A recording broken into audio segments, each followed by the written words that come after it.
This hearing of the Subcommittee on Nutrition Oversight and Department Operations, entitled Hunger Amongst Veterans and Service Members, Understanding the Problem and Evaluating Solutions, will come to order. Welcome, and thank you to everyone for joining this hearing today.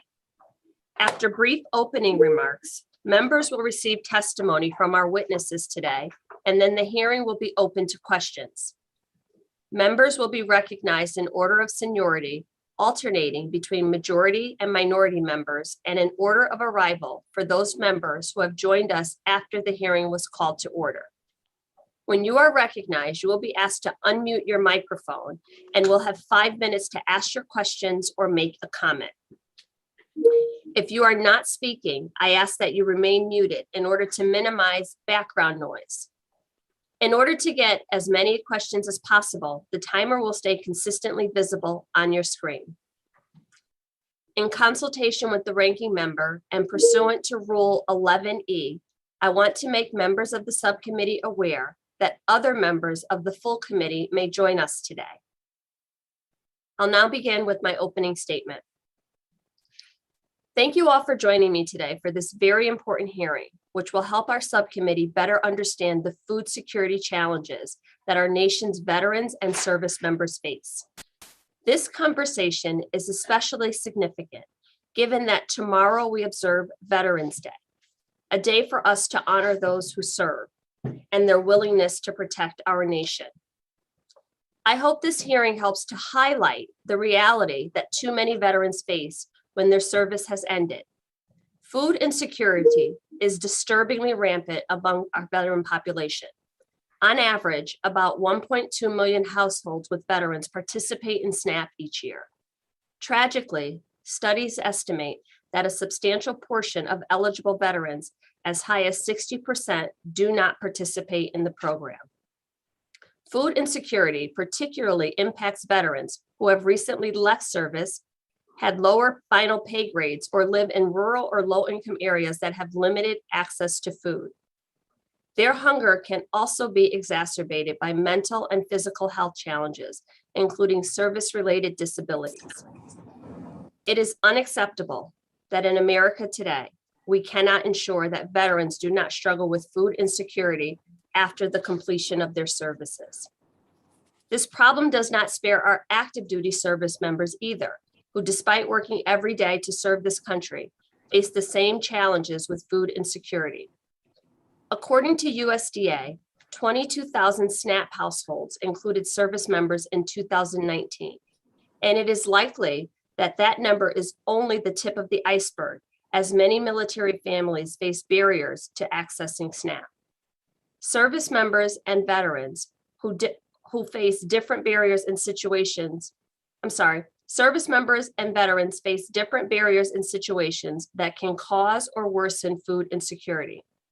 Some of these barriers are common amongst food insecure Americans, while others are unique and may require targeted solutions.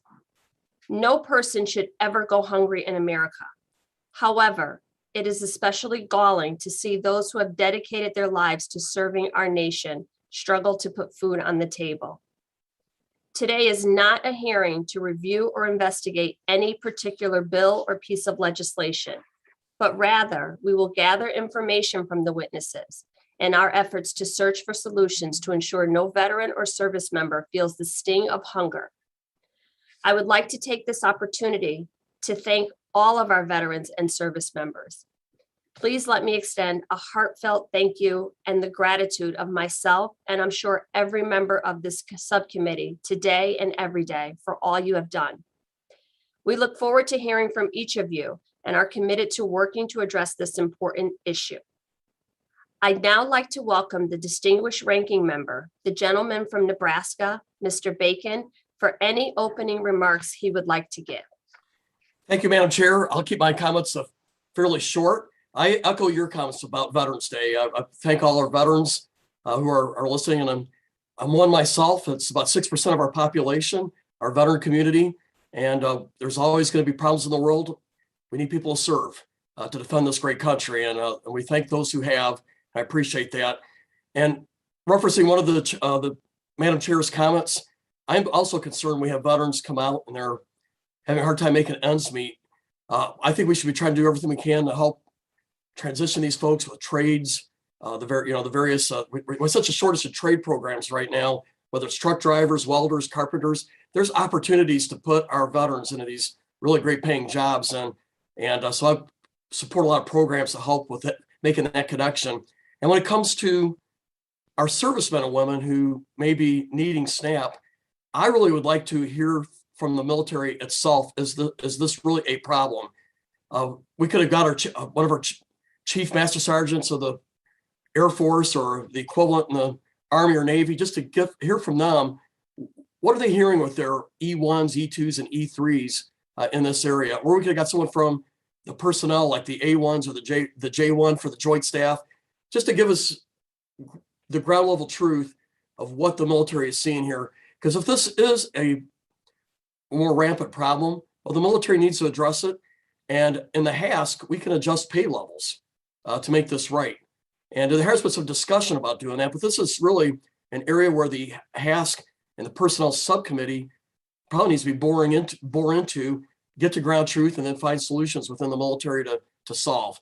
So with that, I'll yield back. I look forward to hearing what our panelists are saying. By the way, I did try to invite someone from DOD here, and they did not take the invite. But I think it's important to get their perspective on this. So with that, I yield back, and I thank you, Madam Chair, for the opportunity.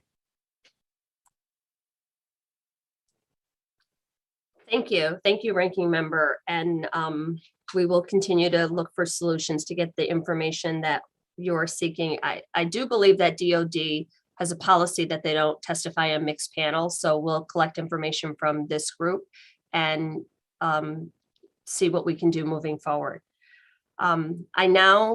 I'm not sure if the chair or the ranking member are here and would like to offer any opening statements. I don't see either Mr. Chairman or Mr. Thompson, so I'll move on. The chair would request that other members submit their opening statements for the record, so witnesses may begin their testimony and to ensure that there is ample time for questions. Without objection, the chair is authorized at any time to declare the subcommittee in recess, subject to the call of the chair. And now I'll introduce the witnesses. I am pleased to welcome such a distinguished panel of witnesses to our hearing today. Our witnesses bring to our hearing a wide variety of experience and expertise, and I thank you all for joining us. Our first witness today is Ms. Mia Hubbard, who is the Vice President of Programs for Mazon, a Jewish response to hunger. She provides leadership for Mazon's advocacy, grant making, and strategic program efforts, and has been with the organization since 1993. Our next witness is Ms. Denise Hollywood, the Chief Community and Program Officer for Blue Star Families, a nonprofit that serves military families. In her role, Ms. Hollywood manages membership and volunteer programs, program design and delivery, policy decision and evaluation, and more. She received her Air Force commission from Cornell University and proudly served for 20 years. Our third witness is Dr. Nipa Kamdar, a nurse practitioner and nurse scientist who has published several peer-reviewed studies on food insecurity affecting veterans. She is employed by the Veteran Health Administration and holds a faculty appointment at Baylor College of Medicine, but is testifying today as a private citizen. I hope I said your name right. Our final witness today is Mr. Tim Keefe. He is a veteran who served in the United States Navy. After being injured at work and completing all measures included in the workers' compensation process, Mr. Keefe found himself unable to return to work and fell on hard times. SNAP has served as a lifeline for him, as it does for many other veterans in similar situations. Welcome to all of our witnesses. We will now proceed to hearing your testimony. You will each have 5 minutes. The timer should be visible on your screen and will count down to 0, at which point your time has expired. Ms. Hubbard, please begin when you are ready. Well, thank you, Chairwoman Hayes, Ranking Member Bacon, and the distinguished members of the subcommittee. I appreciate the opportunity to testify before you today, representing Mazon, a Jewish response to hunger. Let us step back for just a moment and reflect on how absurd it is that we actually even need to discuss this problem, one that should never have been allowed to happen in the first place, let alone to persist with little to no attention or action to address it. There is simply no reason that military families and veterans should experience the painful reality of hunger. As I will share with you, there are several straightforward actions that Congress, the administration, and federal agencies can take to address this preventable problem. Mazon's work is grounded in Jewish values to pursue justice and to respect the inherent dignity of every person. We are guided by a central belief: regardless of a person's circumstance, no one deserves to go hungry. We've made it a priority to spotlight issues and populations where large organizations and the government have yet to turn their focus.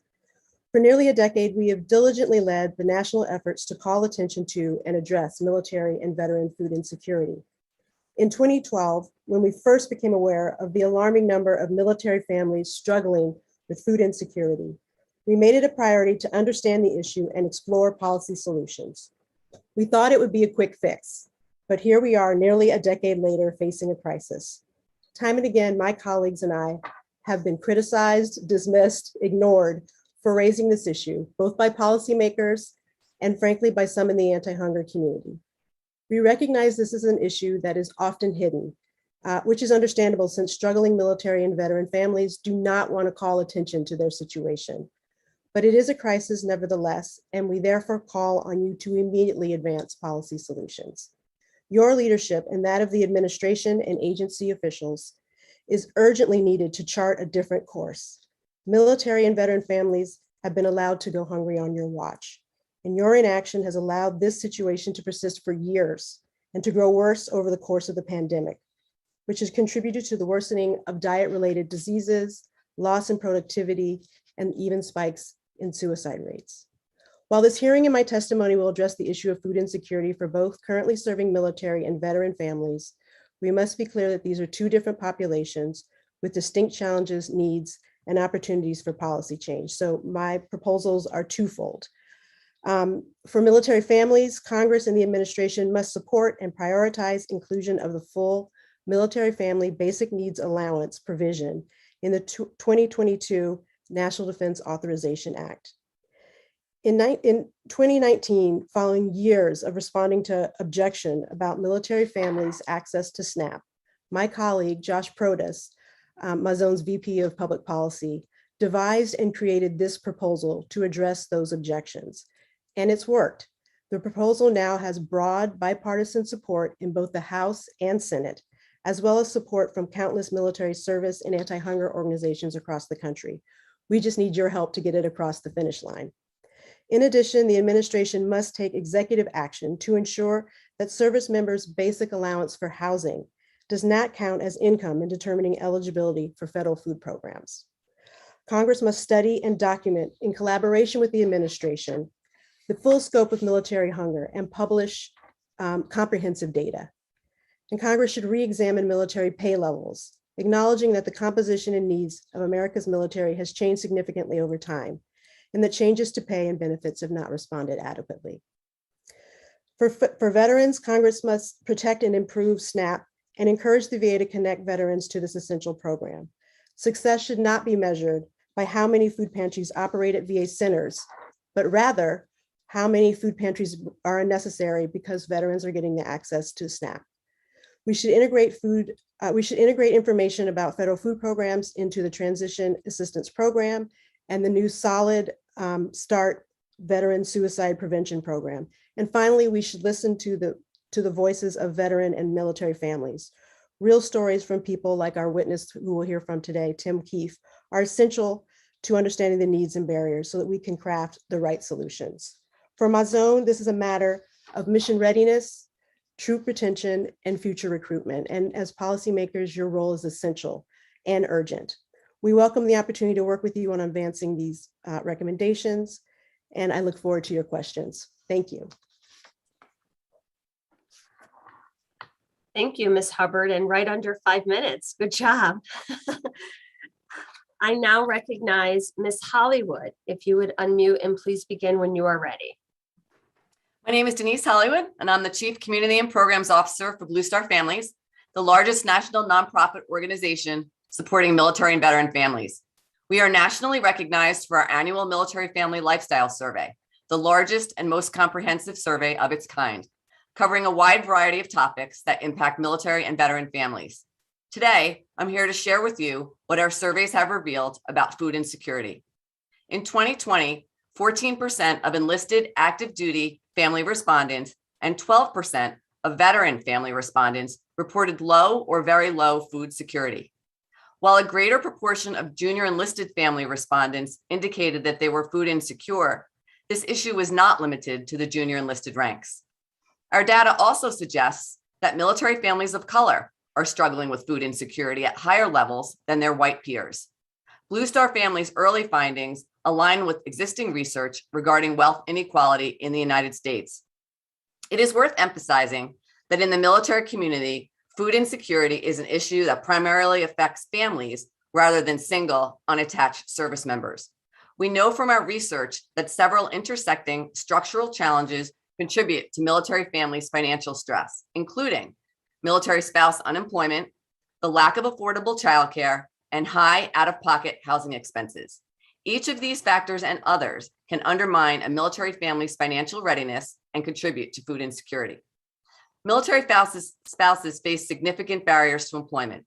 The unemployment rate for military spouses was nearly 7 times greater than the national unemployment rate pre-pandemic and has not decreased significantly since 2012.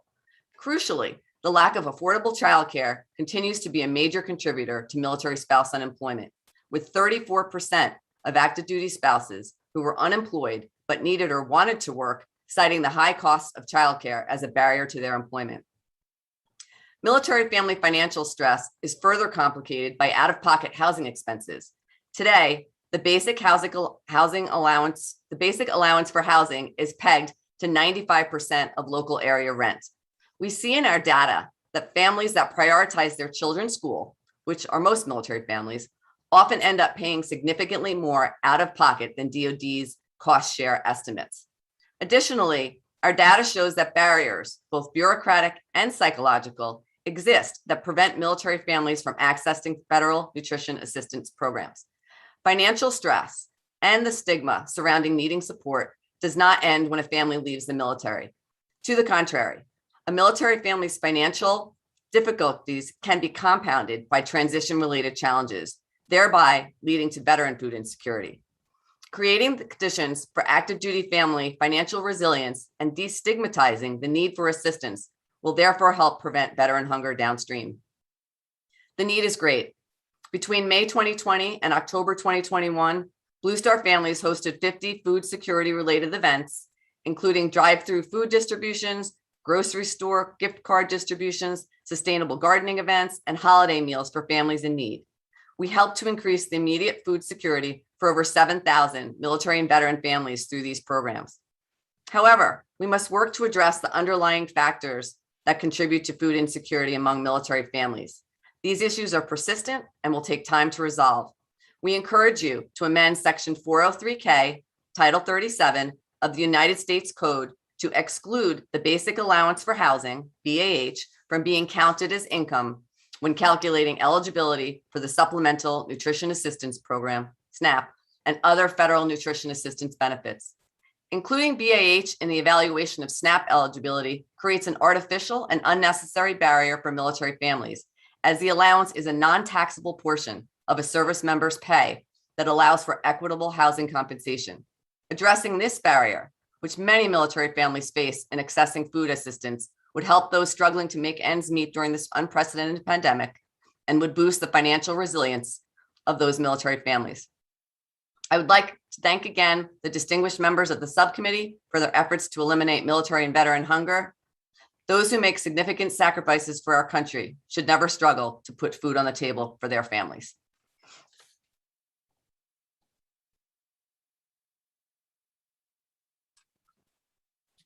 Thank you for your testimony. I now recognize Dr. Kamdar. Please begin when you're ready. Good afternoon, Chairwoman Hayes, Ranking Member Bacon, and distinguished members of the subcommittee. Thank you for allowing me to share my work with you. As a nurse practitioner and researcher, I recognize food insecurity or the lack of access to healthy food is a threat to the well-being of veterans who have served our nation. Nearly all the veterans who participate in my research ask what I will do with the information they openly and bravely share. This opportunity to testify before the members of this subcommittee allows me to directly communicate what I learned from them with those who have the power to make change. Before I begin, I'd like to clarify that although I'm employed by the Veterans Health Administration and have a faculty appointment at Baylor College of Medicine, today I'm presenting to you as a private citizen. The views and opinions expressed in this testimony are mine and do not necessarily express the official policy or position of Baylor College of Medicine or the Veterans Health Administration. One approach to understanding the problem of food insecurity is to place a quantifiable number to capture its scope.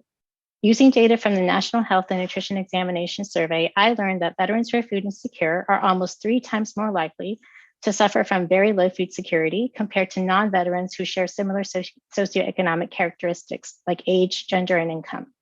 My team and I also found that veterans dealing with very low food security have an almost 4-fold increase in odds of suicidal ideation.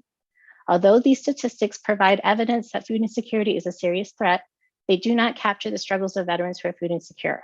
For that, I listened to veterans who have experienced food insecurity and will share some of what I learned. Any names I use are pseudonyms to protect their identity. I'll start with Ed. Ed is a 39-year-old Marine veteran who reminded me that no one is ever just food insecure. Nearly all the veterans I have met in my studies struggle with other basic needs like housing, transportation, and childcare. They are making hard decisions on how to spend their next $20. As Sheila, a 34-year-old single mother of 3 and Army veteran explained, how much I'm spending on gas affects how much I have left over for food. Gas comes over food.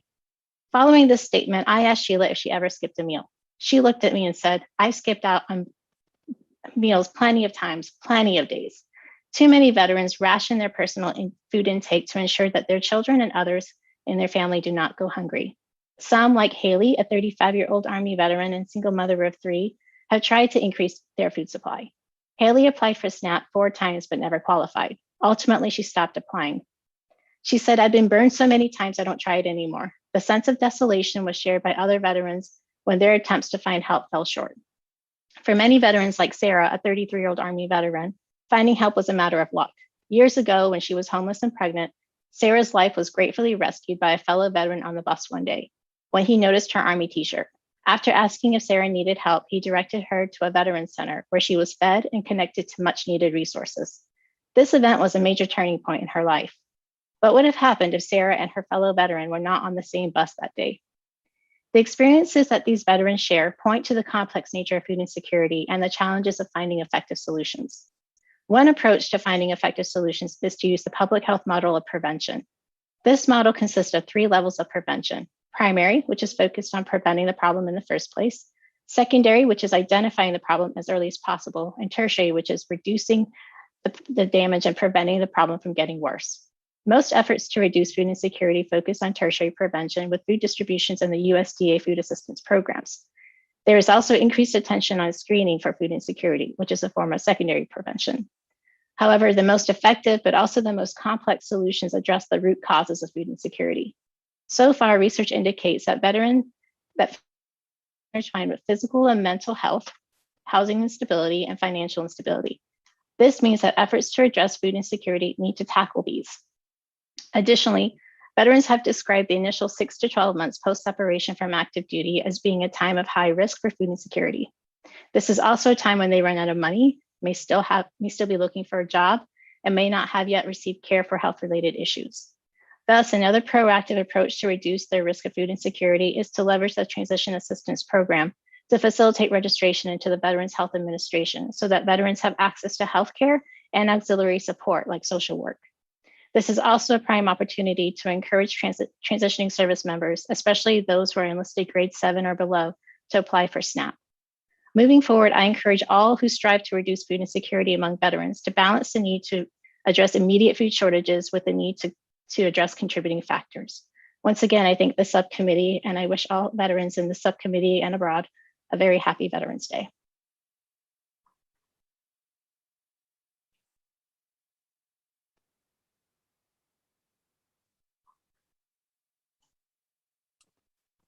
I don't think I was unmuted. Thank you for your testimony. I now recognize our final witness, Mr. Keith. Please unmute and begin when you're ready.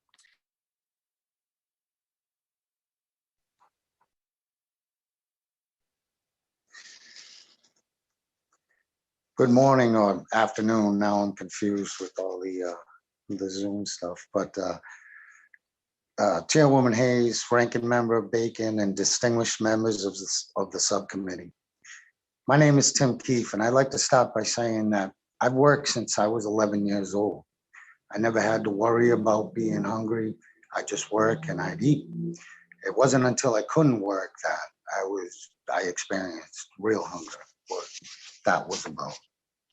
I suffered an injury at work, as the chairwoman said, and after 2 years of surgeries and physical therapy, occupational therapy, it was another 2 years before I could get even the status to get back to work, as the Department of Labor had me medically unable to work. So with no income or address, by that time I became homeless.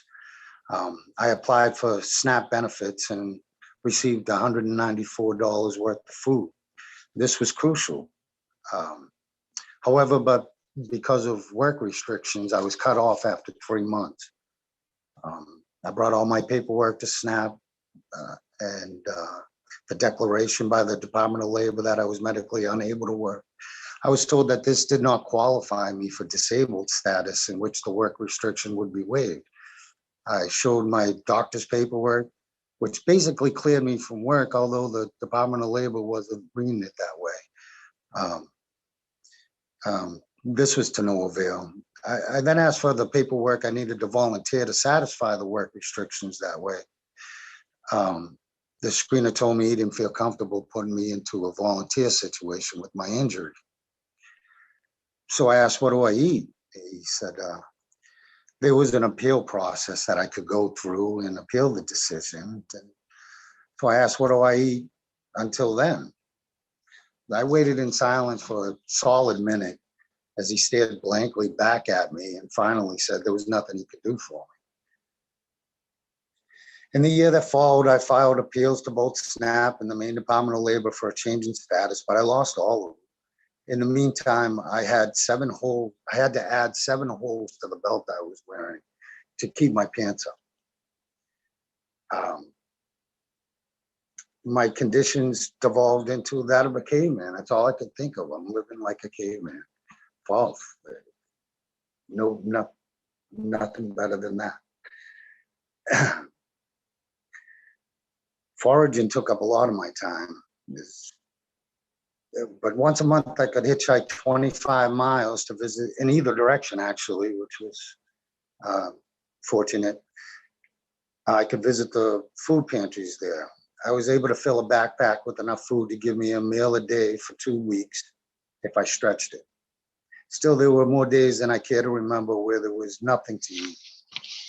The food bank offered supplemental food once a month and had me eating 1 meal a day. But the food bank has limited resources, and I'm truly grateful for that food, but I know that I still lack nutrition and calories.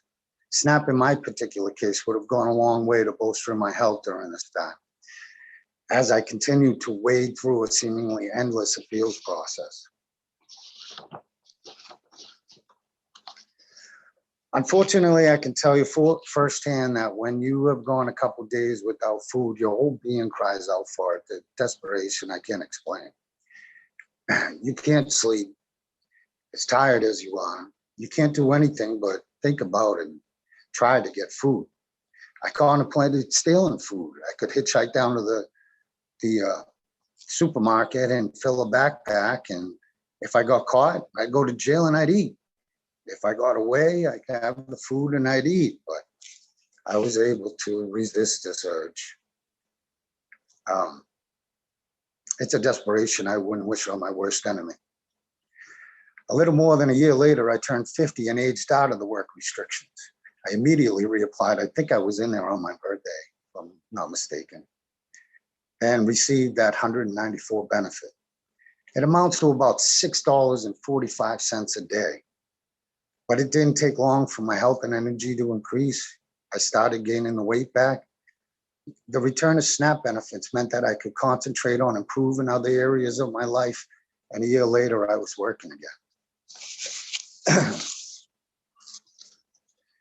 I would like to also raise awareness for the veterans who are not disabled, but are returning to society with the unique experience of having to adjust from a combat zone to everyday life.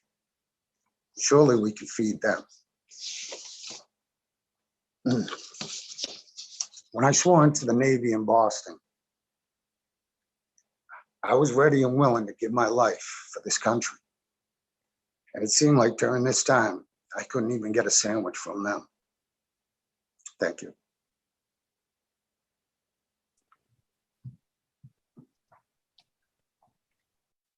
Thank you for your testimony, Mr. Keith. At this time, members will be recognized for questions in order of seniority, alternating between majority and minority members. You will be recognized for 5 minutes each in order to allow us to get to as many questions as possible. Please keep your microphones muted until you are recognized in order to minimize background noise. I now recognize myself for 5 minutes of questioning. First of all, Mr. Keith, thank you for your service and for your powerful testimony. You are exactly what members of this committee, your testimony is exactly what members of this committee need to hear as we search for solutions. I understand that after you turned 50, you were able to access SNAP benefits since the time limit on benefits for adults without dependents phased out at that age. Based on your experience, do you believe that the SNAP work requirement incentivizes work, or do you think they have unintended consequences specifically for veterans?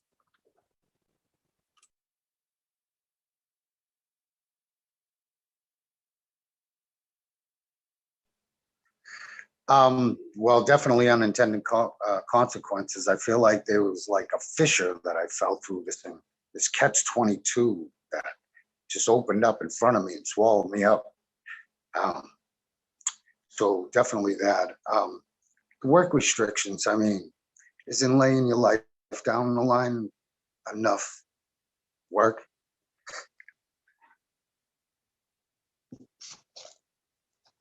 Thank you, Mr. Keith. Ms. Kamdar, you mentioned in your testimony the sense of desolation that veterans feel when they are denied assistance. How can we better address hunger and food insecurity among veterans who are living on the poverty line?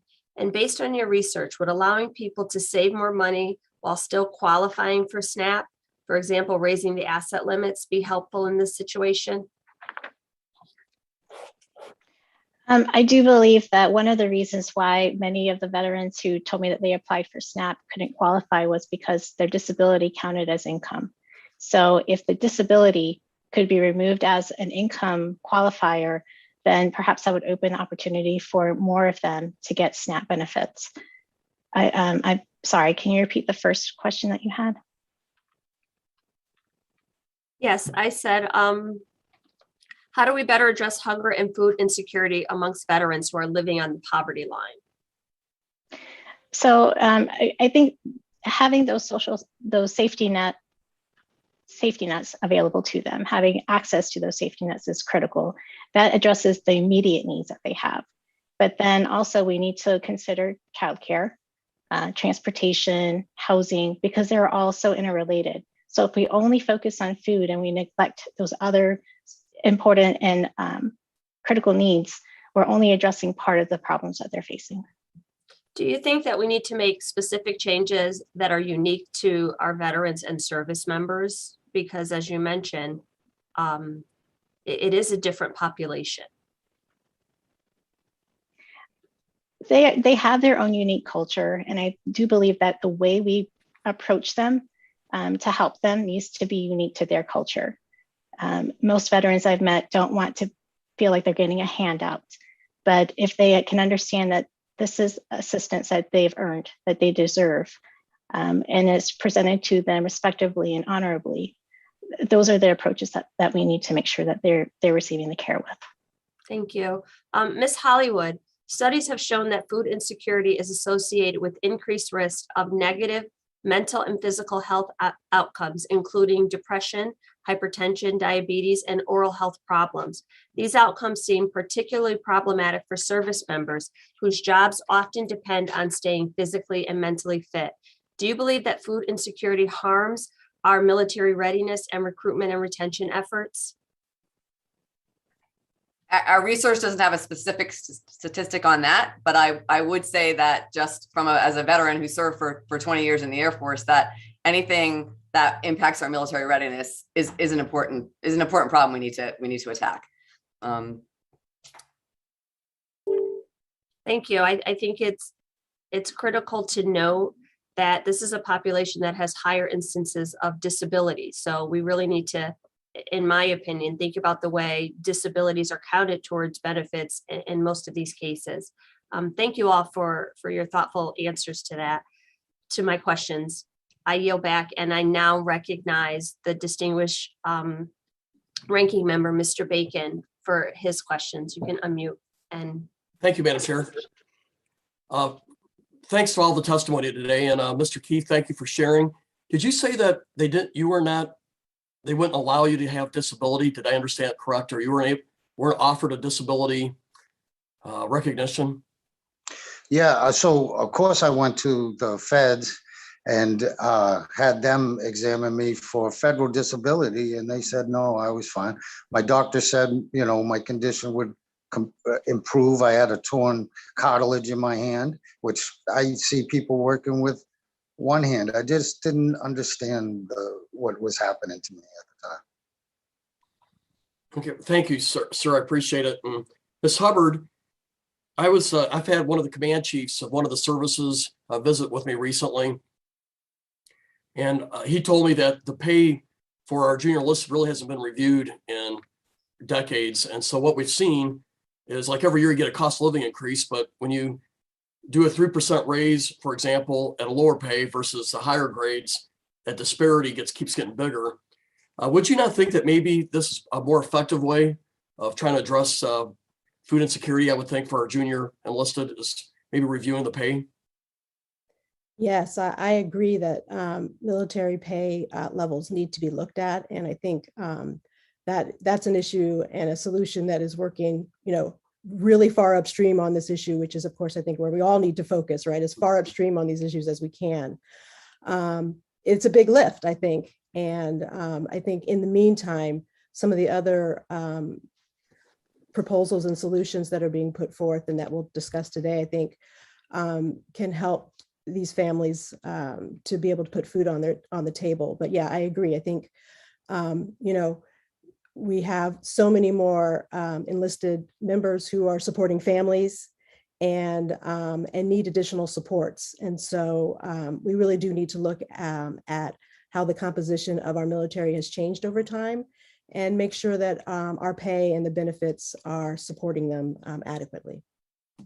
Okay, well, thank you. I appreciate that feedback. And I'm hearing some feedback from our most senior enlisted leaders in the military, thinking it's time that the HASC, or the Armed Services Committee, and the Personnel Subcommittee maybe take a look at this. I just heard that last week, in fact, from one of them. So maybe I'll turn over to Miss Hollywood, excuse me. I know we've worked hard on extending family tours or tours of our enlisted so that spouses could get employment more easily so they don't lose their jobs. We're also working on licensing laws so that if you're licensed in Virginia, it will work in, say, Illinois or whatever, and so forth. Are you seeing a positive impact here on some of these adjustments we're making on families for spouse income? Sir, the needle is moving, but it's not moving nearly fast enough. And the primary reason why it's not is the childcare issue, because the licensing is great, but if we don't fix the childcare issue, we're never gonna move the needle on military spouse unemployment. Now, most bases offer childcare. So, are you saying it's not enough capacity at each base, or some bases not doing? Because every base I've been on has childcare provisions. In my active duty life, I was a squadron commander for those units that did run childcare facilities, and never enough capacity. Never enough capacity, coupled with the that coupled with the cost, and granted, childcare facilities on military installations are subsidized, but there's just increasing costs on and off installation. So that's really a primary concern of military spouses that has prevented successful military spouse, the unemployment for military spouses, for the needle to move like we'd like to see it. Okay. Well, I don't know if it's, I'd be curious to get from the military subcommittee if this capacity's gone down or up. I did 30 years in the Air Force, and where we were at, like at one base, we had 2 child cares there. So it's maybe hit and miss depending on which base. But I think most of the bases I've been on have tried to provide that capacity because I know it's a concern for a lot of families. You mentioned you didn't think we should count housing or the substance, the food allowances towards pay. But for some, that's over 1,000 or it could be up to 1,500. It varies based on where you're living. But you don't think they should count that towards determining SNAP income? Is that what I'm hearing? Yeah, I think we need parity with our military family members need parity with their civilian counterparts. This is taxable. This is not taxable income. BAH isn't taxable, the housing allowance. So it almost feels like having BAH be part of what makes you eligible or not eligible for SNAP is a disservice, and it's not on par with what our civilian counterparts would have. Do civilian counterparts get BAS and housing allowance? No, but their salaries would be reflective of those different allowances. Yeah, I guess it's a debatable point, but I appreciate your perspective on it. Then one other thing I guess I'm out of time, so I better yield back to the Madam Chair. So thank you. I was going to let you go, Representative Bacon. I'll add from the committee, thank you again for your service. 30 years is quite impressive. And to Ms. Hollywood, to your point, highlighting the childcare issue, that is part of the President's Build Back Better agenda to offer universal pre-care and a 7% cap for childcare costs, because we've heard this over and over from different communities. I now recognize the gentleman from Massachusetts, Representative McGovern. You have 5 minutes for your questions. Well, thank you very much, Madam Chair. And look, this is not a new issue. We've been talking about this. You've been talking about this. I know Mazone has been talking about this. And others have been, Blue Star families have been talking about this for years. The bottom line is that the powers that be haven't done anything about it. The Pentagon has known this for years.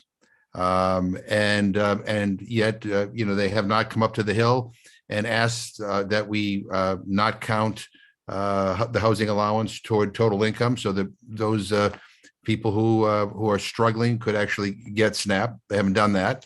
And they haven't been up here, shaking the trees for a better compensation for enlisted service men and women. That has to change. I mean, we know there's a problem. There was a problem here.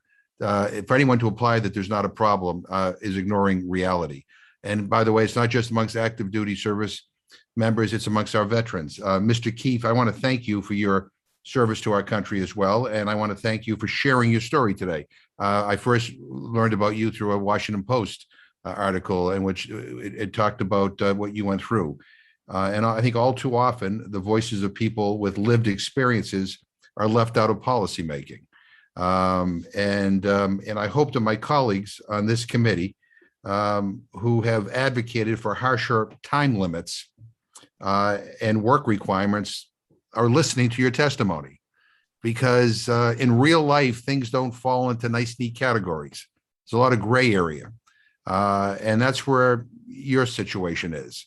And by the way, the average time that somebody is on SNAP anyway is less than a year. But in your case, you have clearly laid out how cruel these requirements are. They do not make sense, and how complicated the lives of people living in struggling in poverty are. So I want to ask you, what kind of things would have helped you make ends meet after you lost your job? I mean, what can Congress do to better help people who fall into your situation, in addition to not having these harsh and cruel time limits or work requirements? How could the system have been more helpful to you? Well, to start with, a complete audit of the workman's comp system would probably reveal a couple things. Well, it dawned on me that the Department of Labor's decision didn't affect SNAP, and the federal decision didn't affect the Department of Labor's decision. It dawned on me these agencies are at odds with each other in dealing with me at the time. And it was creating quite a vortex that I was falling into. The paperwork on the appeals I have for all this is ridiculous.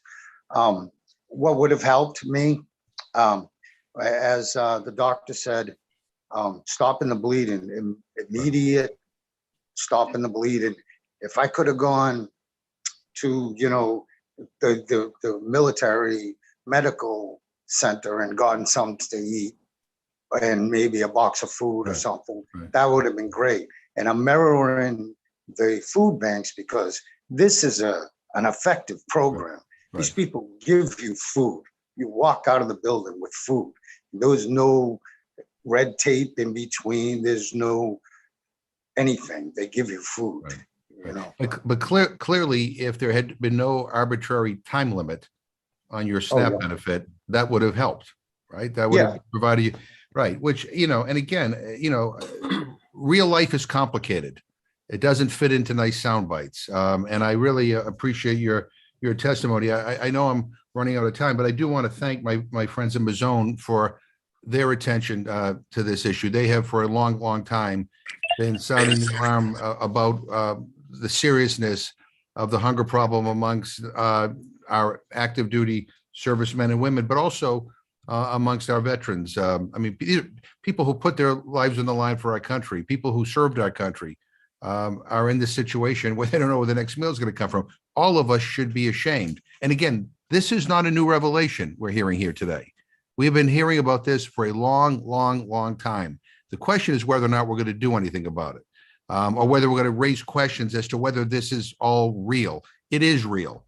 And I think, we've heard from Mr. Keefe. There were lots of other people, talk to our friends at Blue Star Families as well. They have documented case after case after case. So look, we know there are solutions here.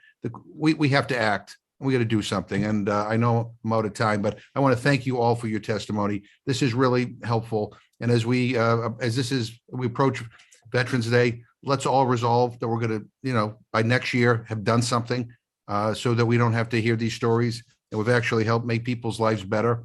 I yield back. Thank you, Mr. McGovern. I now recognize the gentleman from Tennessee, where it's 70 degrees today, Representative Desjardins. Thank you. I appreciate it, Chairwoman. And thank you to our witnesses for appearing today. Clearly, this is an important topic, and it almost seems as if we should have the VA committee and HAS committee included today to discuss this, because they're all intertwined. And we don't want to see anyone in the country go hungry, but we certainly owe a debt of gratitude to our service members and our military veterans who, as our witness said, put their lives on the line for us. And we want this not to be one of their problems. But I would like to note that the House Armed Services passed the fiscal year 2021 and 22 Defense Authorization Act that all included provisions related to military hunger and the issues that we're here discussing today. The DOD had asked for an extension, now I guess on 2 occasions, to address the reports of hunger within the military. And now the report is due on March 31st of 2022. So I think we should all encourage the department to publish this information so we can get an accurate grasp on the situation and see what committees of jurisdiction should get involved here. Like I said, I think probably VA, HASC, and possibly Ag. Now, it's interesting, in the 28 Farm Bill Conference Report, we did attempt to address this. Chairman Conaway had suggested that $500 of the BAH not be included. And for some reason, Mazon's reaction, among others, led to that provision being dropped from the fiscal 2018 Farm Bill. So I do take a little issue, Ms. Hubbard, with you saying that nobody cares and nobody's tried to do anything. That maybe wasn't enough, but it was something. And I'm not sure why that olive branch was rejected. So I guess I would just close with, again, thanking all of our veterans and military personnel. We certainly want to solve this problem, and I'm committed to working with those other committees to find a way to alleviate this problem, and wish everyone a happy Veterans Day, and I'll yield back. Thank you, Congressman. I now recognize the gentlelady from North Carolina, Representative Adams. You have 5 minutes for questions. Thank you, Chairwoman Hayes and Ranking Member Bacon for hosting the hearing today. And thank you to our witnesses for your testimony, and to our 2 veterans who are speaking today, who are witnesses. Thank you so much, Ms. Hollywood and Mr. Keefe, for your service. You know, it's disheartening to know that so many of our veterans and our military families don't know when their next meal will be. No one in this great country, especially the men and women who wear the uniform and bravely serve, should ever go hungry. But we must address longstanding barriers to veteran and military families' participation in SNAP with innovative and proactive solutions, which is why earlier this year I introduced the Closing the Meal Gap, a bill that would eliminate eligibility time limits and unrealistic barriers for SNAP. Provisions like these are crucial and would prevent SNAP recipients from losing their benefits when they're not able to meet work requirements. For example, how we heard today of Mr. Keefe's testimony, creating a barrier to food access does not help anyone secure employment or make our communities healthier. So, Mr. Keefe, thank you again for your service and your willingness to share your story. Can you provide an estimate of how long after you became food insecure did you first apply to SNAP for benefits? Well, it wasn't until after the workman's comp had run out. So 2 years after my injury. Mm-hmm. And so then they gave me 3 months worth, which was the stipulations, and then cut me off abruptly. Okay, were you screened for food insecurity at a healthcare facility while you were getting treated for your injuries, or provided with resources to prevent you from becoming food insecure and homeless? Well, they asked if you had food, but that was about it. Really, there was only the food pantry was my life. Yeah. Okay. Really, they were the only ones offering. Right. I think you've already indicated at least what you think Congress can do to make sure that the veteran experiences that are not the same kinds of hardships that you experience. So thank you for sharing that. Ms. Hollywood, as we all know, again, thank you for your service as well. The basic allowance for housing is currently considered as income when determining service members' eligibility for SNAP. So do you know why SNAP doesn't exclude the basic allowance for housing as income, but WIC does? I don't know the answer to that, but I do know that is definitely a barrier to that having the BAH be part of income is definitely a barrier for military families, as is the fact that BAH is only pegged at 95% of the local area's rent. So that difference, that 5%, is another barrier, to be honest, for military families. Ma'am. Right. Ms. Hubbard, can you respond to this question? Yes. I mean, I think from where we sit, it's simply an oversight. And the BAH, that the BAH is not listed among many exclusions that are included in the SNAP program. So, that include, has already been mentioned, it's not counted or considered income for federal income tax purposes. And for most federal assistance programs, it's not treated as income. And so, it's really seems to be an oversight, and, it may have been unintended, but it's persisted. Okay. And so now it's Right. a choice, and we need Thank to you. make change. So Dr. Kamdar, you mentioned that efforts to prevent food insecurity need to start prior to separation from active duty. So could you please elaborate briefly on what efforts we should be focusing on and how Congress can help in this regard? Well, as I said in my statement, my suggestion is that as the veterans are going, or as the transitioning service members are going through the TAPS courses, if there's a way that they can be signed up for healthcare through the Veteran Health Administration, that would at least connect them with healthcare so that there's not a gap there. Right. And then once they're in the VHA system, they would have access to other support systems like social work and case managers who can direct them when the needs arise, or Right. hopefully prevent the need from arising. Well, thank you very much. I'm out of time, Madam Chair. I'm going to yield back. Thank you, Representative Adams. I now recognize the gentleman from Indiana, Representative Beard. If you can unmute, you have 5 minutes for questioning. Well, thank you, Madam Chair and Ranking Member Bacon. You know, I really appreciate this hearing today, but I'd really want to start off too, just by saying and expressing my appreciation to all of our nation's veterans and for all of those that have worn the uniform of the United States Armed Forces. And I want to thank Mr. Keefe for his testimony. My question really deals with the concern I have about, hunger in any demographic, but I'm especially concerned about, and has been expressed here already today, about veterans and active duty personnel. So I'm concerned that I don't feel that we have the kind of data that we need to make the analysis, and we don't have I don't know that we have an overall feeling of engagement. So my question then is to any member that would like to address this. The organizations that you represent, and have you conducted research and come up with various conclusions on this topic? And then I want to know how you've tried to share or have shared that with DOD or the VA or the House Armed Services Committee. So any one of you that would like to start is welcome. If you want me to do it. No, I'm actually happy to chime in. Thank you.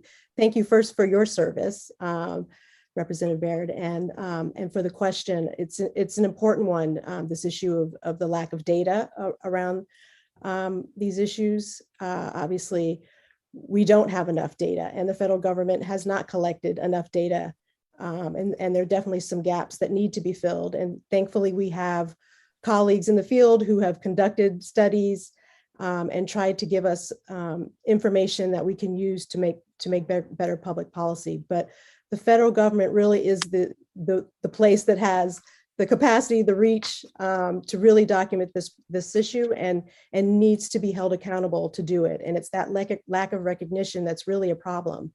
And it's simply unacceptable that we don't have the data.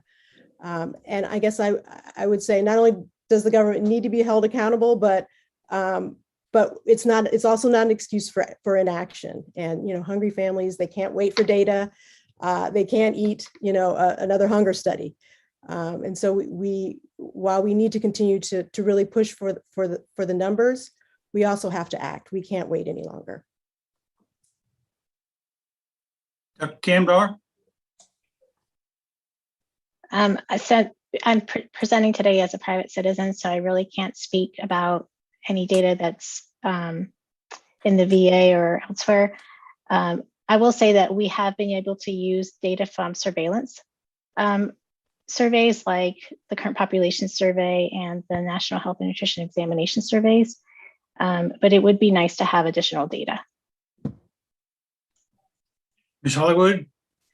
Sir, we've been conducting the annual Military Family Lifestyle Survey for 10 years now, so we do have data that I think could help us get the ball moving forward in the right direction, along with the data from the U.S. Army Public Health Center that was conducted recently among 11,000 soldiers at 2 different installations. So I think there's some data, there's a data baseline, continued data analysis, and would always be welcome. But I do think there is enough data now to actually help move the needle in the right direction. Thank you. Dr. Kamdar, I've got about, it looks like 58 seconds left. And so my question to you is, I really appreciated you recognizing that veterans really are a unique culture, and in and on themselves, there's a bond there that as you approach them, you have to make sure you approach them appropriately. But I just thought I might ask you exactly how you think we ought to address homelessness, hunger, and unemployment for veterans. And you got 26 seconds, not to put pressure on you. I don't have an eloquent answer in the 15 seconds I have left to address that, but I will say that veterans depend on other veterans. So some solution, I think the veterans are the best people to go to ask, how can we help you? And that's the approach that I take in my research. I don't have the solutions. I turn to the veterans to ask them, how can I help you? How can we help you? Nice job. You did it real within time. So with that, I yield back, Madam Chair. Thank you, Representative Baird. I now recognize the gentleman from Illinois, Representative Rush. You have 5 minutes for your questions. Please unmute and begin. Well, thank you, Madam Chair, and the ranking member for convening this particularly important hearing this morning. You know, I joined this conversation as a veteran of our armed services and also as a pastor of a local church that takes seriously the charge to feed the hungry and provide services for all of our wanting citizens and needy citizens. As a pastor of a church, as a congressman, and also as a Vietnam era veteran, these roles have informed my perspective on the importance of addressing food insecurity for our veterans and also for our active service members. Madam Chair, let me make sure that I am clear on this. Our veterans are one of our nation's most appreciated and most valuable assets. Their sacrifices should be, again, appreciated, and their requisite skills should also be eagerly anticipated as regards to our nation's future. And that said, Dr.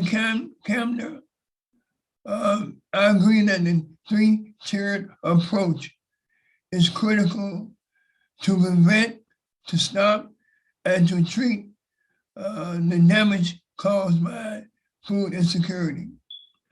While I agree with Ms. Hubbard's call to not allow the federal government to abdicate its responsibilities to the charitable sector, I firmly believe that there is a role for religious organizations and not-for-profits in this vital work.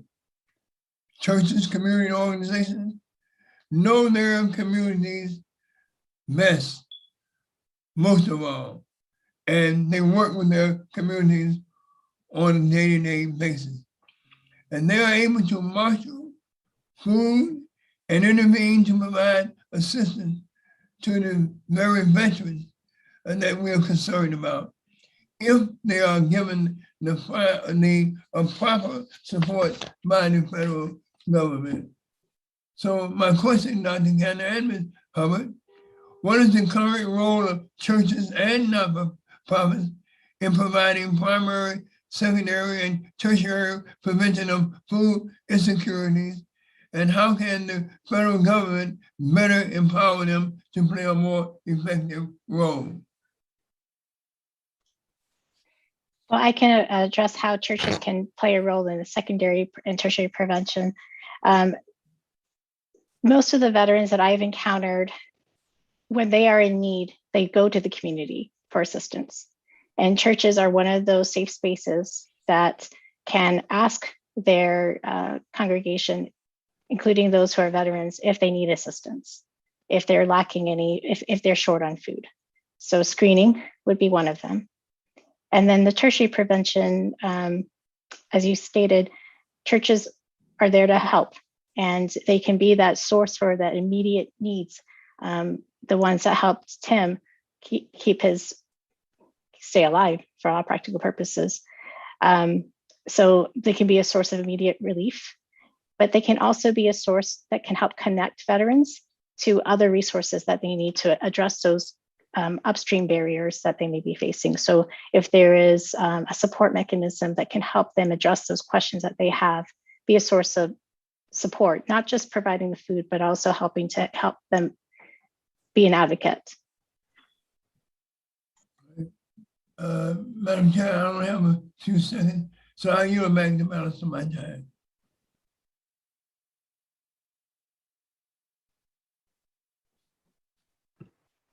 Madam Chair, I yield back the balance of my time.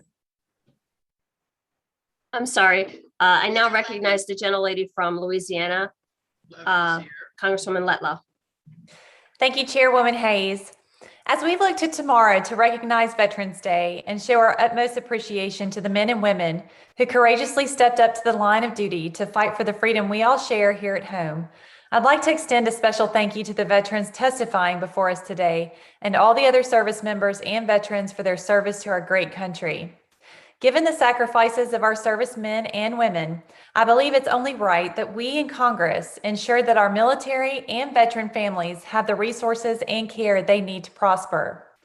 However, for the purpose of this hearing, I echo the sentiments that my Republican colleagues have shared before me. Some of the topics discussed today are the direct jurisdiction of the House Armed Services Committee and matters pertaining to the Department of Defense. While the Agriculture Committee has oversight of the U.S. Department of Agriculture's supplemental nutrition programs, the committees of jurisdiction and the DoD need to be at the table to provide their insight and findings as it relates to the financial stability of active duty members and those transitioning out of the service. Ms. Hollywood, in your written testimony, you highlighted the barriers that military spouses face when considering gainful employment and how it contributes to families' financial stress. Can you speak to the Workforce Development Services Blue Star Families undertakes, specifically for unemployed spouses? Yes, thank you. One of the things that we really strive to do at Blue Star Families is partner with other organizations to share resources. So we are a hub of resources for military spouses to help them find not only resources on the training side to help them get some of the needed training they may need. Maybe they've been out of the job market for a few years because they were living in a state and then they moved to another state and couldn't find similar employment. So not only do we find those additional resources, we provide mentorship opportunities, and then we also connect with industry partners who are really looking to increase their pipeline of military spouses. I think the more we can educate industry on the ongoing problems with military spouse unemployment, the more we can get industry to employ our military spouses and learn about their unique situations as a result of being a military spouse. Thank you. That's encouraging to hear. I do have a follow-up question as it relates to our veterans. Does Blue Star Families provide any services for individuals transitioning out of the service to help them find post-active duty employment or help them navigate other programs offered? And how would you measure the success of these programs? Yes, we do provide those programs. Our programs are open to both active duty and veteran families. So any transitioning veteran who would like to come in and take part of any of our programs, that is an option for them. We measure success of our programs through an annual impact survey. And we also do program evaluations after each particular program that we do. So I'd say we've had some good success moving the needle and trying to get military spouses employed. We've hosted, I think our current pipeline of military spouses who are looking for training is over 10,000 people. So just getting folks in the door to try to get resources, I think is also a measurement of success on the military spouse front. Thank you so much, Ms. Hollywood. I yield back. Thank you, Representative Letlow. And I'll just add that while hunger is a very complex issue and there are multiple committees that have jurisdiction, the House Agriculture, Nutrition Oversight, and Department Operations Subcommittee, this committee, has jurisdiction over policies and statutes related to nutrition, including SNAP, domestic commodity distribution, and consumer initiatives. So it is absolutely something that we should be working to try to address. I now recognize the gentleman from California, Representative Carbajal. You have 5 minutes for questions.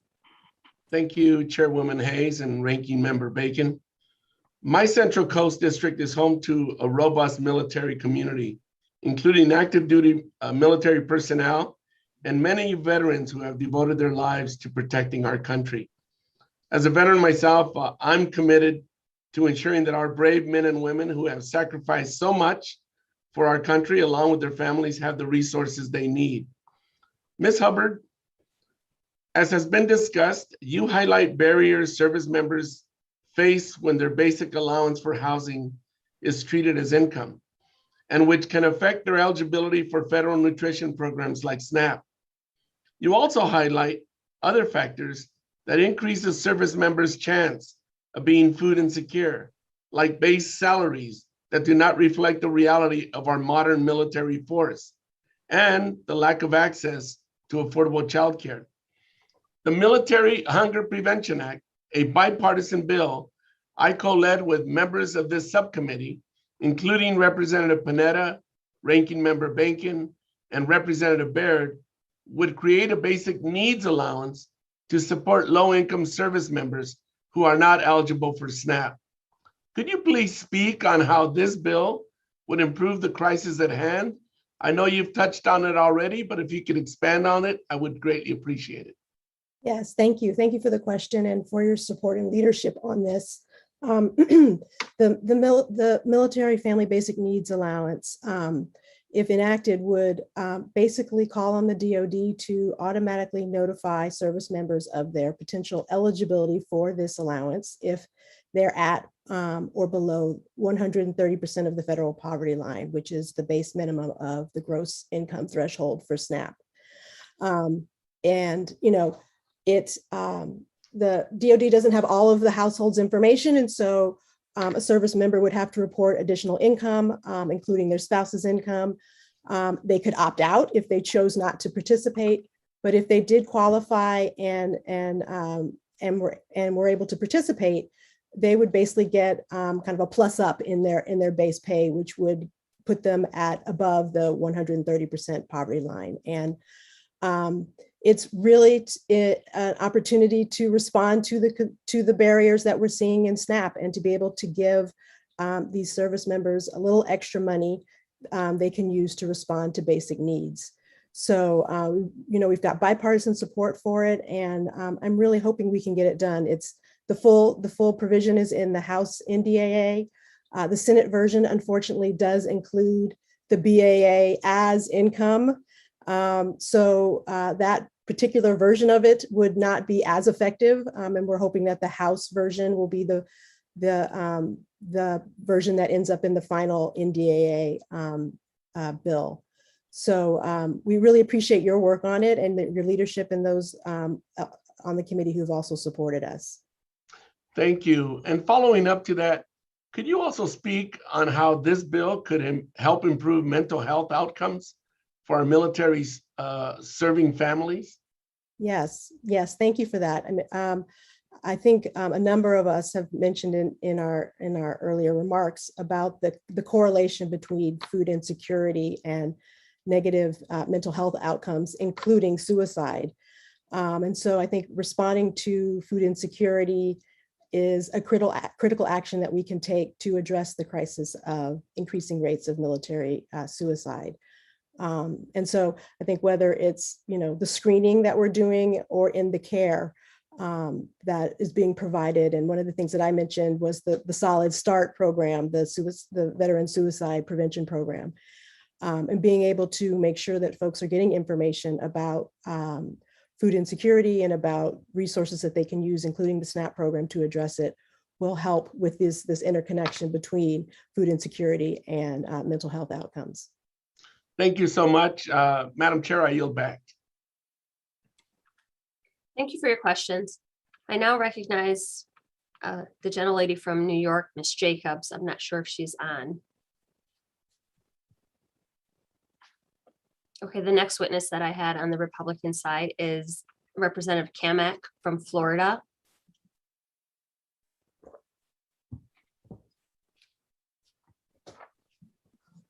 Okay, I recognize the gentleman from California, Representative Panetta. You have 5 minutes for questioning. Thank you, Madam Chair. I appreciate this opportunity. And of course, thank you to all of the witnesses, as well as my colleagues who are not just interested, but actually focused on doing something about this pressing issue. So thanks to all of you, and especially the witnesses who are willing to discuss some of these tough issues of military hunger and hunger amongst our veterans. As you've heard, and I think we all kind of believe that these issues really represent a failure of our government to serve those who have served us. And today, you and my colleagues that we've heard from have expressed a number of the complicating reasons, but also some solutions that we can put forward here in Congress to help. For example, we've heard how the USDA counts the BAH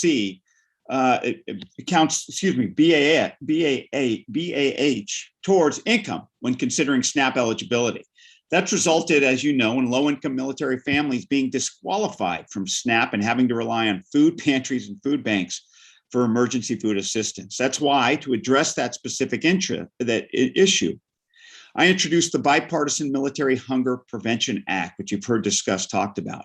And I was fortunate to have the support of my colleagues on this panel, Reps. Bacon, Baird, and Carbajal. And this bill would make up for that loss by providing military households with a basic needs allowance to purchase groceries. Now, although it's unfortunate that SNAP military families must resort to that program, I do believe it's our responsibility to ensure that those families, at the least, have access to this necessary support that they need to lead healthy, food-secure lives. Now, we're going to continue to work on this policy in the conference NDAA, and I encourage all of my colleagues, not just on this hearing, but throughout Congress, to join in that effort. Now, we've also heard what we must do to support our military spouses who struggle with unemployment. That's why I was proud to introduce, along with Representatives Delgado and Bacon, the Military Spouse Hiring Act, which would make military spouses eligible for the Workforce Opportunity Tax Credit, so that businesses are actually incentivized to hire those married to our service members. We got to do more to take care of those who have protected us, who have served us, and not deter the good men and women from enlisting or serving in our armed services. Now, let me just hit on the bill, if I could, a couple of questions on the Military Hunger Prevention Act. As we noted, that BAH counts as income when determining SNAP eligibility. Now, my legislation would address the unacceptable situation and ensure that these families are able to put food on the table. And so, Ms. Hubbard, I know you've talked about this already, but how would a food allowance change the circumstances for service members who are currently relying on food banks if this legislation was passed? Well, as you mentioned, it would basically give folks some additional resources and increase their purchasing power for things like food, for their basic needs. I think we want to see that. I think if folks are, if they don't have these resources, they are turning to the charitable sector for food, and that's unacceptable. I think there's nothing wrong with food pantries for emergency needs, but it's unacceptable that service members are turning to pantries routinely to help feed their families. And so this benefit would really enable folks to have some additional resources to be able to adequately address their basic needs for food. I agree. And I think your word unacceptable is more than appropriate. I got a few minutes left. Ms. Hollywood, you note that one intersecting issue, along with the issues that we've discussed with the basic allowances for housing, is military spouse unemployment. And as I've noted, and I just talked about the Military Spouse Hiring Act, which would make military spouse eligible for the Work Opportunity Tax Credit. How would that help address the unemployment crisis amongst military spouses? And if you could also elaborate on the key drivers of military spouse unemployment in your answer. So the main key driver is the lack of childcare. Another key driver is, military spouses unfortunately need flexible and a lot of times remote work, because if you've got a military spouse who's deployed for 6 months out of the year, it's a much different dynamic than a family whose spouse doesn't go on deployments, right? So then you're left with a whole other set of problems. But I think anything that helps move the needle for military spouse unemployment and gets employers more interested in hiring military spouses, as this act would do, would be a great move in the right direction. So I think that would really open the door to more employers pursuing hiring of military spouses. Thanks, Ms. Hollywood, and thanks to all of our witnesses for highlighting such an important, unacceptable issue as what we've been talking about today. I yield back, Madam Chair. Thank you. Thank you, Representative Panetta. I'm not sure if the gentleman from New York rejoined, Representative Jacobs, or the gentlelady from Florida, Representative Kamek. Okay, I now yield to the gentleman from Florida, Representative Lawson. You have 5 minutes for questions. Thank you very much, Madam Chair. And I would like to say Happy Veterans Day to all of those members on this committee who are veterans and served for so many years. My question would be primarily to Ms. Hubbard right now, but anyone on the panel may answer.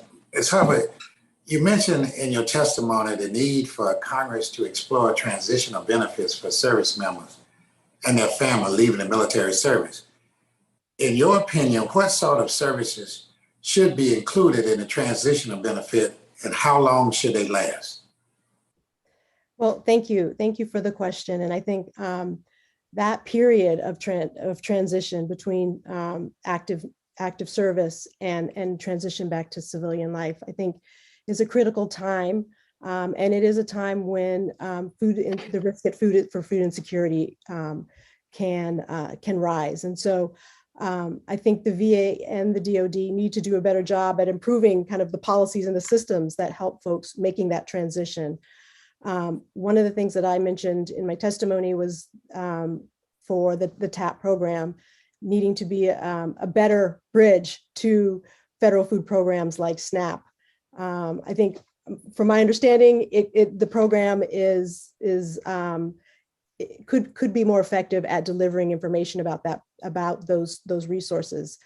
I think oftentimes folks who go through the program, it's kind of like a fire hose of information that is hard to retain. And so I think thinking about different ways to be able to link people to these resources during their transition is important. And then the other piece is looking at providing a 6-month transitional SNAP, a temporary targeted transitional SNAP program for exiting service members at a certain rank level, so that they don't have to worry about food security during those 6 months while they're establishing themselves, while they're finding a home and finding job and getting back on their feet in the civilian world. So something like that I think would be very helpful for service members during that critical time. Did anyone else on the panel want to comment on that? So I think getting upstream of some of the problems will also help with transitioning veterans. So, back to my earlier comment about the 95% of the local housing, military members get 95% of the local housing. As a person who moved 10 times in 20 years, every time you move, you have out-of-pocket expenses, and that just kind of complicates things as you then transition out of the military. So getting upstream of those problems, I think, is another way to solve this. And one other question I wanted to ask to the committee for the panel is, does military ranking, regardless of what branches of service you come out, has a great deal to do with whether you're going to have food insecurity? And this is a big. Our research shows that it's mostly junior enlisted and other enlisted, more senior enlisted families, particularly face food insecurity. I would like Mr. Keaton to comment on that. Well, it wasn't exactly an issue for me, but I did see that happening when I got out, and people I know, yeah, you didn't make much money when you were in. You're not going to have much money when you leave. If you're in the higher ranks, you're going to make more money. You have the savings. You're going to be able to afford it. It's kind of reflective of American society in general. But I mean, we're only as good. Somebody said great country. I think we're only as great as our most disenfranchised person, and that should never be a veteran. That is amazing. And I also, like my colleagues, Mr. Bacon and some of them, to think about after serving 30 years or so, what it was like when they exit the military. And Madam Chair, since I only have a few more seconds, I'm gonna yield back. I don't think I can get the other question in, which that I have in the state of Florida, the third largest veteran population according to the Census Bureau. And about 130,000, 800,000 those are women. And I worry about the transition of women back into the workforce and SNAP benefits and everything else with kids and so forth. But I don't have enough time, so with that, I yield back. Well, thank you, Representative Lawson, and thank you for bringing that to the attention of this committee. I now recognize the gentleman from the Northern Mariana Islands, Representative Sablan. Oh, did I lose him? Okay. I will yield to the gentleman from New York, Representative Maloney.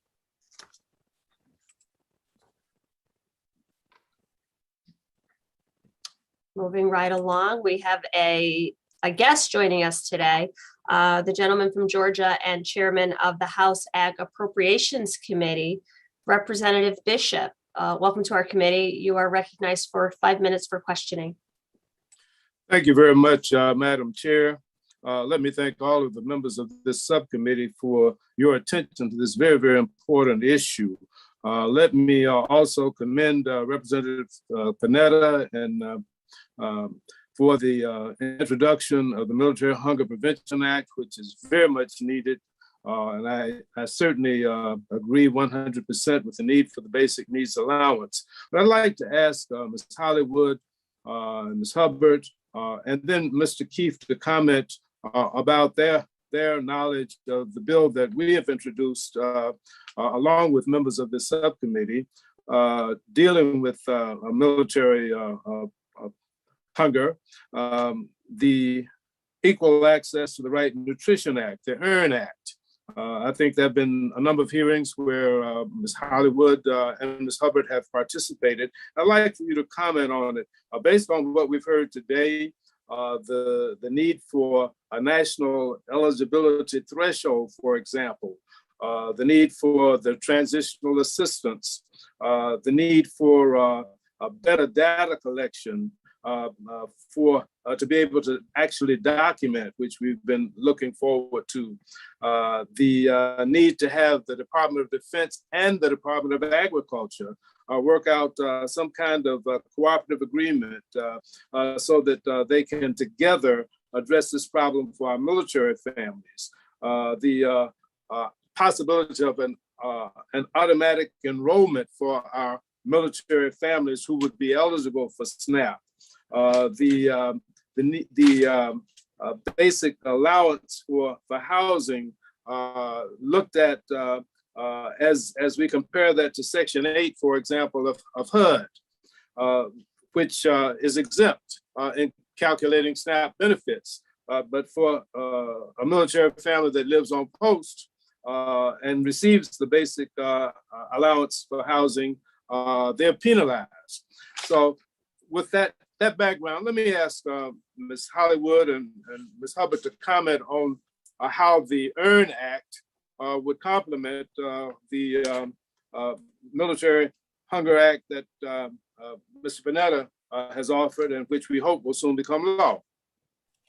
Thank you, sir. I mean, the EARN Act has been helpful in raising awareness about military food insecurity and short-term solutions like the EARN Act, inclusion of the basic needs allowance in the NDAA, and removing barriers to SNAP eligibility from the Farm Bill, even more broadly, are extremely helpful. I do believe, though, in the long run, that the root causes that I addressed earlier in my testimony really need to be resolved in order to prevent this problem from existing in the first place. And thank you, Congressman Bishop, for your commitment to ending hunger among military and veteran families. I think the EARN Act has really started and contributed to this larger conversation about how to address these issues in a comprehensive way. And I think we welcome any legislation that's going to generate more conversation about potential solutions. And we welcome the opportunity to work on this with you, and also to be a part of future hearings where we're able to explore this particular piece of legislation further. I think from where I sit, I think the single most important thing that we can do right now is pass the military family basic needs allowance provision in the NDAA.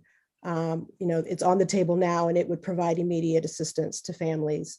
But we certainly look forward to exploring other viable options to address this issue.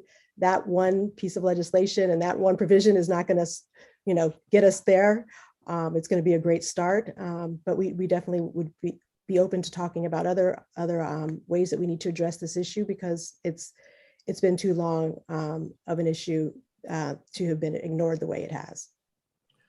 Thank you. I think my time is about expired, but if you could share some top-line conclusions from your upcoming report with Blue Star families on the disproportionate impact that Black and Hispanic families in general face, particularly. Can you share top-line conclusions quickly?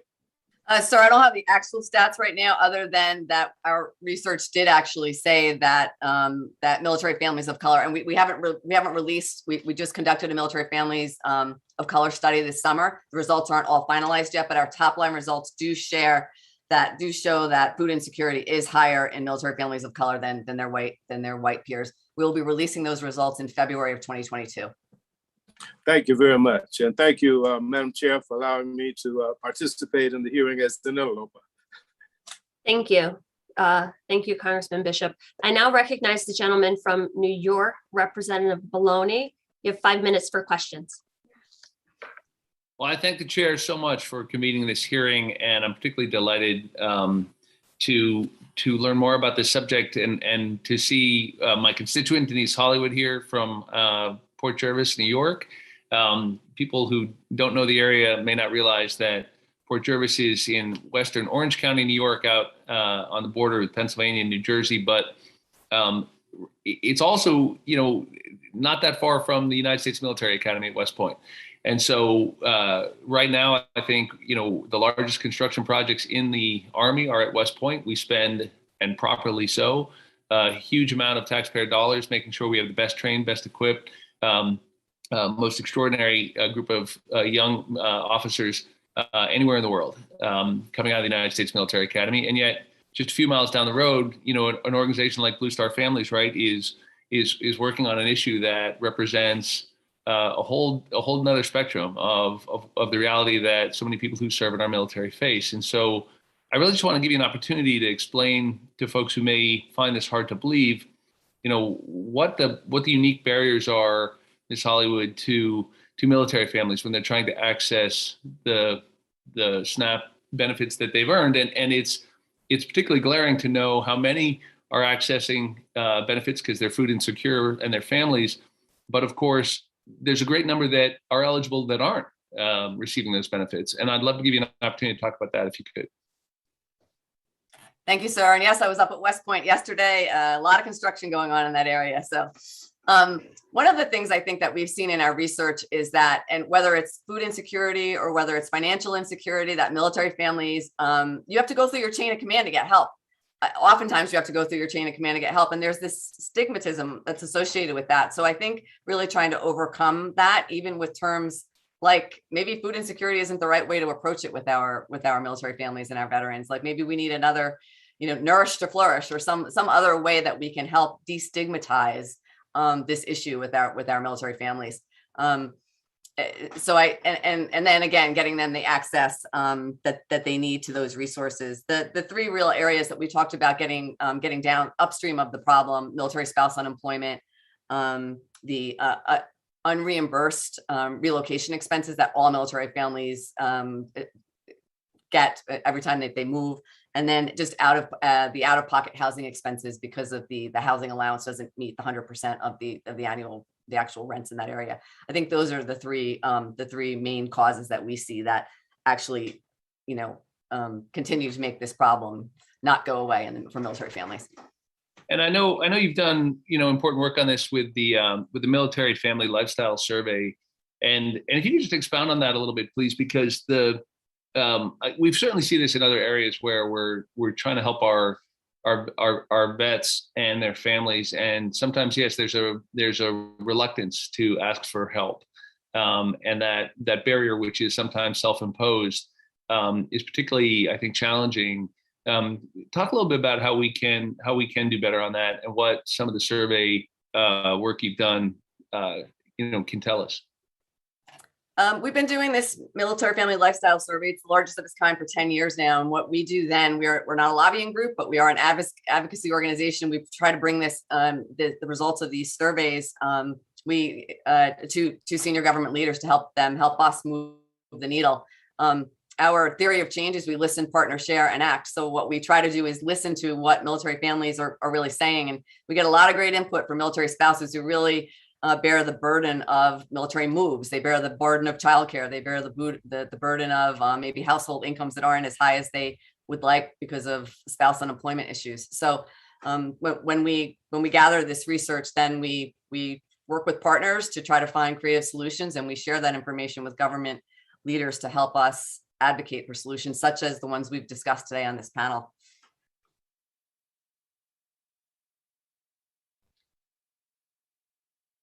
Representative Maloney, you're muted.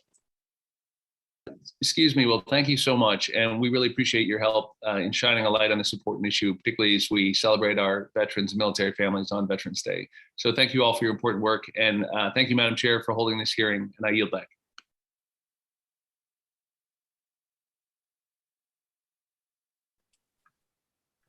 Thank you. Mr. Keith, it seems like you're the only one that knows how to work the mute button here. I think that brings us to the end of our member questioning. If there are any other members on the platform who would like to ask a question, I will now recognize you.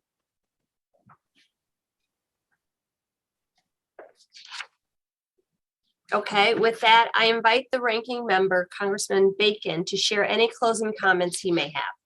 Thank you very much. And again, I thank our panelists for being on today and sharing your perspective. Madam Chair, I have a statement from the American Logistics Association. They provide some details how the supply chain also affects food insecurity for our military. So I'd like to submit that for the record. Without objection. Thank you.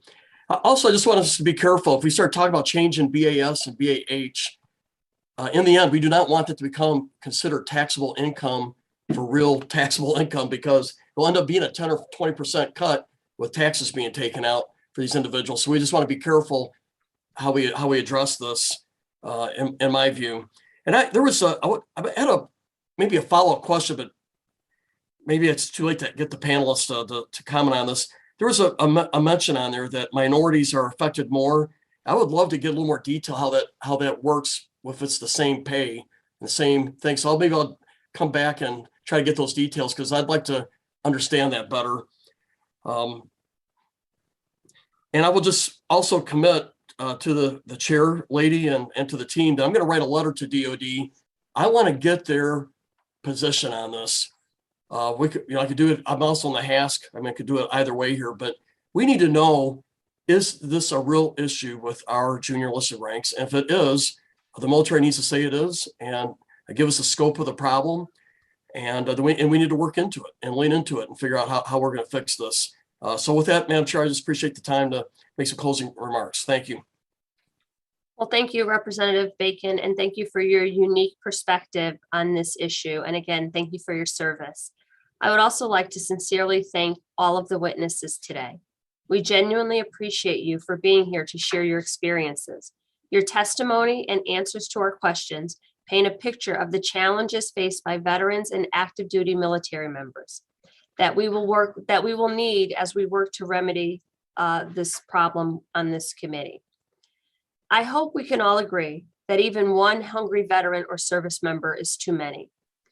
I ask the other members of this committee to reflect on what we have heard today and to come together to find solutions that will ensure our veterans and service members have the basic dignity of knowing that they will have food on the table for themselves and their families. Under the rules of the committee, the record of today's hearing will remain open for 10 calendar days to receive additional material and supplemental written responses from the witnesses to any questions posed by a member. This hearing of the Subcommittee on Nutrition Oversight and Department Operations is adjourned. Thank you.